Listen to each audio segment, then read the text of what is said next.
This is cash stuffing, the budgeting method that's either the most effective thing you'll try this year or a waste of a Sunday afternoon, depending entirely on how you use it. Welcome back to the Wealth Frequency. This is Transmission 002. Here's what cash stuffing actually is, stripped of the aesthetic. You withdraw your spending money in cash and physically divide it into envelopes, one per category. Groceries, gas, entertainment, whatever your categories are. When an envelope is empty, you stop spending in that category. That's the entire method. It sounds almost too simple to matter, which is exactly why most people dismiss it, right up until they try it. Here's the psychology behind why it works. When a banking app doesn't. Every card swipe feels the same, whether you have $5 left or 500. Cash removes that illusion. You can see and feel exactly how much is left, and that changes behavior in a way a notification on your phone never quite does. Quick bit of context before we set this up.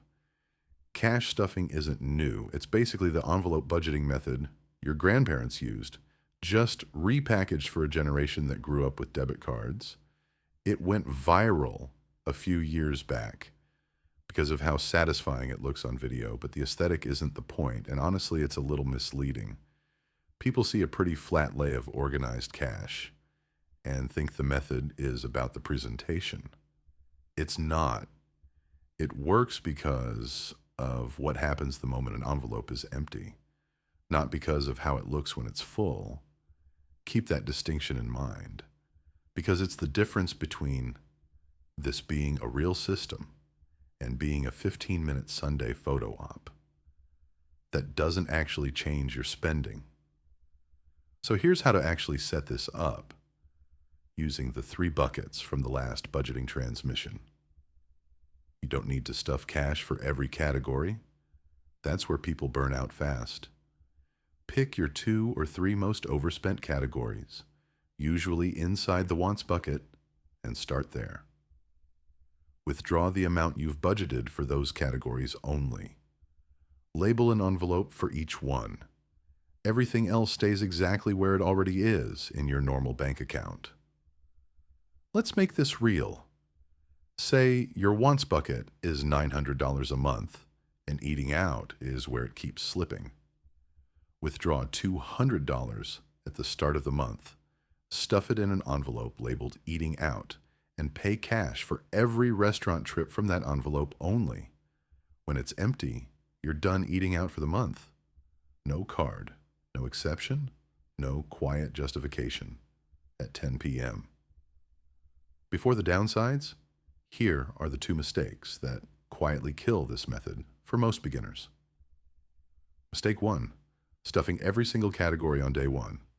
You'll spend an hour organizing cash for groceries, gas, subscriptions, everything, and burn out by week 2 because it's too much manual tracking. Start with the 1 or 2 categories that actually hurt you, nothing else. Mistake 2, refilling an empty envelope early. The entire mechanism only works because empty means stop. The moment you refill it from your card, just this once, you've quietly gone back to your old system. You're just doing it with worse organization. If you catch yourself wanting to refill an envelope, that's actually useful information. It usually means the amount you budgeted for that category was unrealistic, not that the method failed. Now the honest downsides, because most cash stuffing content skips this part. Carrying cash isn't practical for everyone, and it doesn't work for online purchases at all, which is a growing share of most people's actual spending. You also lose out on credit card rewards or cash back for anything you move to cash instead. This isn't a full replacement for a budget. It's a tool for the 2 or 3 categories where you specifically struggle to stop, not a lifestyle you need to apply to every dollar. One more practical note if you're starting this weekend: withdraw once a month, not once a week. Multiple small ATM trips mean more fees, and more chances to just spend from your card instead because the envelope wasn't ready yet. Pull the full month's amount for your chosen categories in one trip, split it into the envelopes immediately before you're home, and tempted to leave it in your wallet as just cash for now.